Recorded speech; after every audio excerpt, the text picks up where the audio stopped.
Hi everyone, welcome to the channel. Now I'm going to show you how to switch from the main profile to Facebook page on iPhone.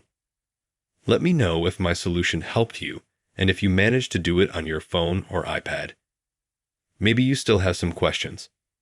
On this, please let me know below in the comments. We'll definitely read and answer.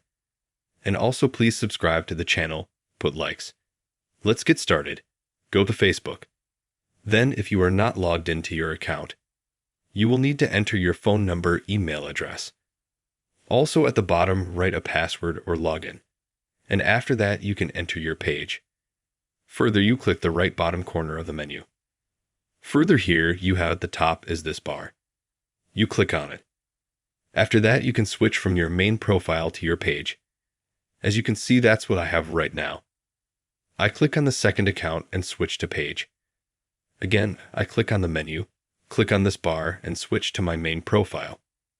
You can also add or create or account, or add a new profile. And after that, it will also appear here, and you can play with it. And switch. If you liked this video, then be sure to subscribe to the channel, put likes.